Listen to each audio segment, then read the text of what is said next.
New insight into the deadly Schoharie limo crash. Witnesses say the driver looked confused and frazzled just minutes before the crash and describe a limo that was flying along the road seconds before impact.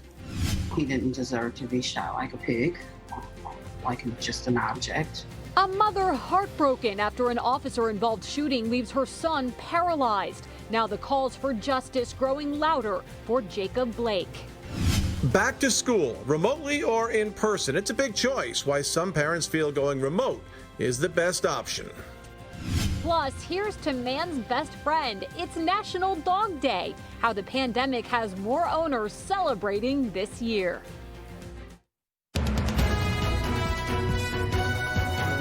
CBS 6 News starts now.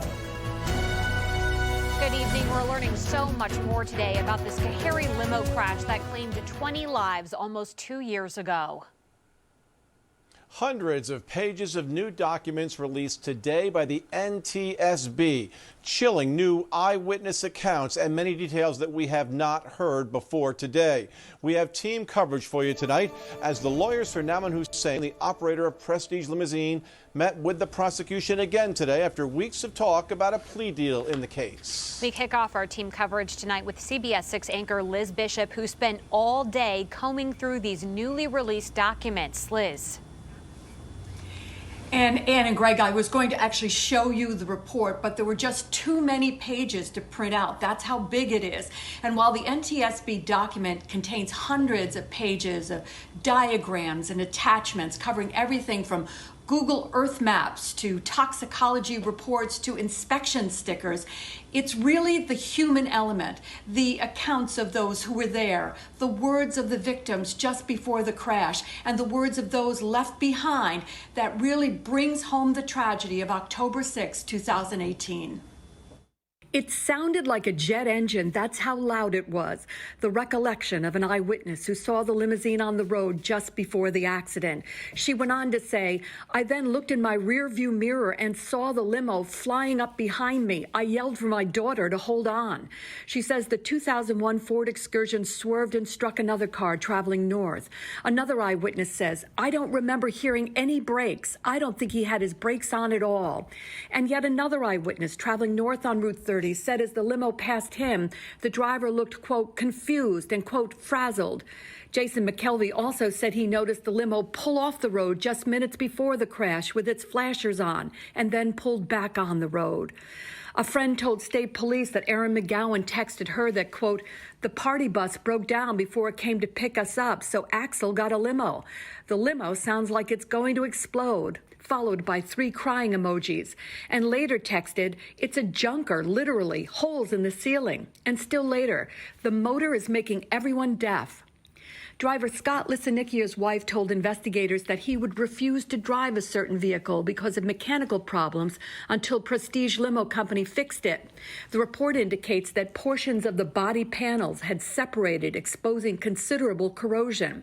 She also said she told her husband to tell the Husseins to stop going to Mavis for repairs because, quote, they fixed our car and we had to bring it back because it was stopping on us. Kim Lissanikia also told investigators that her husband drank an occasional beer and smoked, quote, weed and took medications for bipolar disorder. His toxicology report showed Lissanikia with marijuana drugs in his system. The report included maintenance records from Mavis and covered much of what we already know. The brake issues, the lack of proper certifications and inspections, the lack of seating integrity and hard-to-reach passenger belts. It said the excursion had added about 5,000 pounds in the stretching process, but, quote, with a properly functioning brake system, would have had sufficient braking capacity to have safely negotiated the accident route. And the report reiterates what the NTSB chairman told me himself after the agency's preliminary report, that the young people inside that limo might have had a chance to survive if they had been wearing their seatbelts. I spoke to Cynthia Lefebvre late this afternoon. She is one of the attorneys representing the estates of the victims who are suing Mavis, New York State, and Prestige limo owner-operators. She says the NTSB did a lot of work that will be useful in the civil suits, but she also told me the report indicates that the agency was unable to have timely access to, among other things, the brake and the braking system. So she said this is not the final word. What they need is the truth of who was it that was responsible for putting this vehicle back on the road in the condition that it was in, because it was a death trap. And people had to have known that. They either knew or should have known. Lefebvre says categorically that the families will not read this NTSB docket because it's too painful. The NTSB will issue its final report in late September, including determining a probable cause. Ann? Thank you, Liz. And we continue our team coverage right now with CBS 6's Steve Majiri joining us live outside of the Schoharie County Courthouse this evening. Steve, you just spoke to Hussein's attorney. What happened today? Well, and Naaman Hussein's attorney, Lee Kinlan, says there have been at least 4 meetings like this where the defense, the prosecutor, and the judge have met. He says these meetings have mostly been procedural as they try to tackle some new logistical challenges that have been created by COVID-19. He says that these meetings are vital towards finding a resolution that would suit all parties.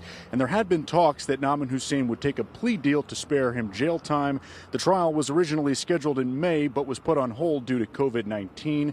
Kinlan has maintained that it is not his client's fault that the crash happened.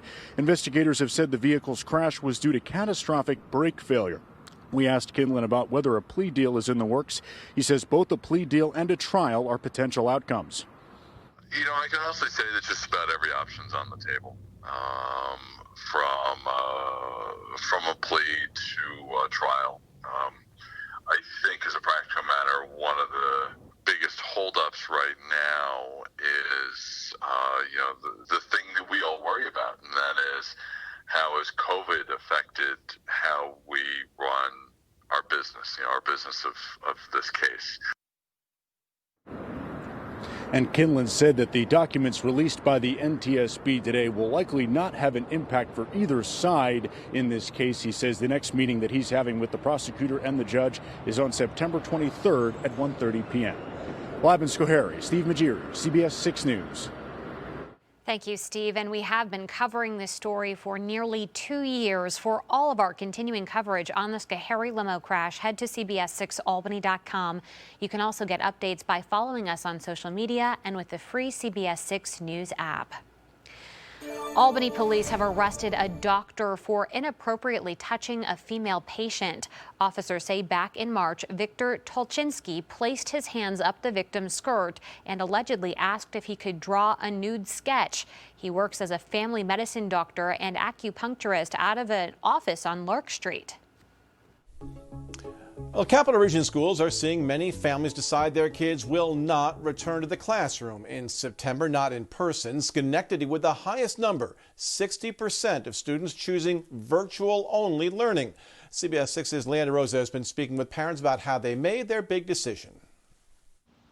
Whether choosing virtual-only learning, in-person or hybrid, or even switching to a private school, every parent says it's been a difficult decision. Some have COVID concerns, others need daily child care, and many are concerned about the quality of learning. I literally waited until the last day because I was going back and forth, back and forth, back and forth. Christina Lipinski said it was tough to make a decision about whether to send her 3 children back to school in Schenectady. Eventually, she chose virtual only. She said Schenectady's plan is a hybrid model for all grades, half day in school, half day at home. I can't imagine the transition from them going to school for those couple hours and then coming home and trying to do school again with them. I feel like that transition itself will be very difficult. She's mostly concerned about the quality of learning and stress on her students. Now she says she's waiting to learn more about how she'll be helping the 3 kids in 3 different grades. Let me read the chapters with them. Send me home the quizzes. Let me quiz them. I would much rather do it that way than to sit my kids in front of a screen the entire time. Meanwhile, Allison Causalino is sending her 4 little ones back to school in the Scotia Glenville district because virtual learning is not fit for them. Tried it from March to June and it just wasn't working for our children. We have 3 with special needs and the virtual special needs just does not work. Her daughter has cerebral palsy and needs in-person therapy, but she's also prepping her kids for an unusual year with masks and social distancing. I feel it's going to be a challenge for everybody. It's going to be a learning experience for everybody. No matter the reason, parents are choosing the option that's best for their student at this point in time. I'm going to do whatever it takes. I'm not going to send them until we get some sense of normalcy for them. For CBS 6 News, I'm Leanne DeRosa. All right, thank you very much for that, Leanne. To our Vote 2020 coverage right now, and soon night 3 of the Republican National Convention will kick off. Trump campaign officials say the night will focus heavily on the military and law enforcement. CBS 6's JT Fetch joins us now with a preview. And JT, the headliner tonight is the VP Mike Pence. Yeah, that's right, Greg. All eyes will be on the vice president tonight. In the meantime, some of last night's events at the RNC are still facing a bit of backlash from some. But first tonight, Vice President Pence will speak from the birthplace of the Star-Spangled Banner, Fort McHenry in Baltimore, and he'll discuss the economy and foreign policy. Now, critics say last night's naturalization ceremony featuring the acting Homeland Security Secretary may be a violation of the Hatch Act, preventing most federal employees from taking part in political activities. There's also questions over Secretary of State Mike Pompeo's appearance last night. Both administration officials and top Democrats weighing in. Nobody outside of the Beltway really cares. They expect that Donald Trump is going to promote Republican values. All the rules, norms, values that have made this country great, Donald Trump will destroy them. Now, tonight we will also see one of the president's longest-serving advisors, Kellyanne Conway, before she leaves her post at the White House at the end of the month. Coverage begins tonight at 10 right here on CBS 6. Ann? Thank you, JT. Routine is the secret to this woman's smoothie success. Coming up, the order in which you add ingredients that helps your blender and your taste buds. And it's National Dog Day, and it's no secret some dog parents treat their dogs like they're human. How this year's comes with a different twist. And all new at 6 tonight, it's a jaw-dropping, positively upstate story how this hockey player sinks an incredible shot.